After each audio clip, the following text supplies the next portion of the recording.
Hi, my name is Catherine Polk, and welcome to my presentation, which applies social cognitive theory and trans-theoretical stages of change model to increase young voter turnout in the United States presidential and congressional elections.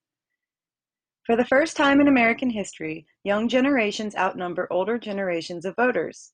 Yet almost half of eligible voters under 40 years old from the millennial and post-millennial generations in the United States do not participate in elections.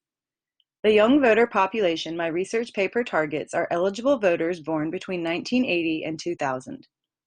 Because research shows large differences in identity and political preferences between younger and older generations, voter participation campaigns targeting young voters must tailor messages towards millennial and post-millennial audience segments. The first communication recommendation in my research brief also suggests tailoring messages to audience segments based on their stage of change in the trans-theoretical model, which I'll refer to here on out as TTM. This first recommendation is significant because individuals experience behavior change through a process of stages, including a pre-contemplation, contemplation, action, maintenance, and termination stages. Since we've studied these stages this semester, I won't get into too much detail about the definition of each stage, but it's worth noting that TTM highlights the importance of recognizing that not all audiences are ready to act, namely those in pre-contemplation and contemplation stages. Therefore, young voter participation campaigns for behavior change must tailor messaging towards individuals in the early stages of change differently than messages for audiences in the later action, maintenance, or termination stages. Individuals in the pre-contemplation and contemplation stage must be exposed to twice as many benefits as cons in order to progress into an action stage for behavior change. Messaging for individuals in later stages of change should focus on helping overcome environmental and other barriers or costs to behavior change. Research suggests that messaging provides productive behavior change alternatives or cues to perform the desired behavior, which would be helpful in later stages of change, are counterproductive for individuals in the early pre- and contemplation stages. Because individuals in the pre-contemplation and contemplation stages are unprepared to immediately shift their detrimental behavior, in a quantitative study, Cho and Salmon researched desirable and undesirable consequences of behavior change messages based on fear appeals for young adults. Results showed that using messages with high-threat fear appeals is counterproductive for individuals in the earlier stages of change, but more effective targeting audiences in the later stages, particularly for individuals in the action and maintenance stage. Expanding recommendations beyond TTM, social cognitive theory recognizes that humans learn by imitating others and emphasizes the human capacity for collective action. The massive number of uninvolved voters in the United States, recently defined as the whatever party, shows a larger following than both the Republican and Democratic parties in the United States, and includes almost half of eligible young voter population. This civic disconnection represents a social cognitive theory construct known as moral disengagement, since individuals, particularly young voters as a whole, feel no motivation to partake in our democracy. Social cognitive theory also defines other concepts such as collective efficacy, outcome expectations, observational learning, and facilitation, which can explain the current low young voter turnout and help guide more effective messaging to increase voter participation. Social cognitive theory also fits well for young voter participation campaigns because it recognizes factors on individual and societal levels that influence behavior change.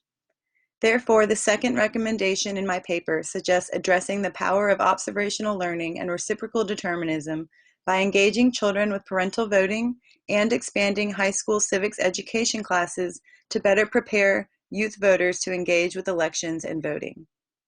Observational learning identifies that humans learn by observing and imitating others. As young citizens grow into eligible voters, research shows that family and friends influence young voter turnout. Reciprocal determinism suggests that while observational learning affects behavior, the environment must also be conducive for the desirable behavior. Recognizing the factors in the environment that persuade or dissuade desirable behavior change is integral for communication campaigns targeting increased voter turnout. Observational learning and reciprocal determinism combine to powerfully shape behavior change, so messaging should address these social cognitive theory constructs. As social cognitive theory identifies the significance in observational learning on behavior, one of the largest influencers on young voters, understandably, are parents. Gittengel et al.'s research confirms that young adults learn by example, and even though many young voters no longer live with their parents between 18 to 30 years old, data shows a lingering effect from observational learning with young voters imitating their parents' active or inactive involvement with elections, even after they move out of their parents' house. While research shows that parental education levels positively correlate with the chances of young adult children voting, the most influential factor for young adult children to vote is actually watching their parents to vote. These results are also valuable because Gittengel et al. Refer to status transmission theory, which suggests parents with low education levels often spawn generations of uneducated, inactive voters as well. This generational disenfranchisement with politics can be overcome based on Gittengel et al.'s research because their data shows that watching parents vote has a greater influence than parents' educational attainment. Results were stronger when both parents voted, yet Gittengel et al.'s research surprisingly discovered that mothers' political participation outweighs fathers' participation levels. However, Gittengel et al. Also recognized gender-differentiated effects, with sons showing slightly larger influence from their father's participation than father's effect on daughters, although mothers still outweighed the father's effect on both child genders.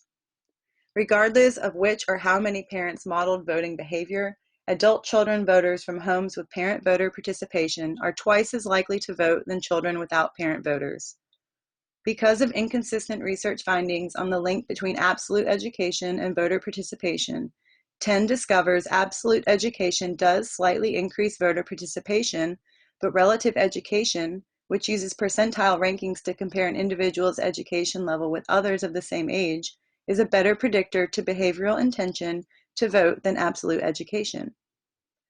Other control variables that 10's research study shows include family income, correlates with voter turnout, and that young voters from more affluent households and show increased chances of voter participation. These results signify a societal and environmental context that disenfranchises uneducated and low-income families and voters from our election system.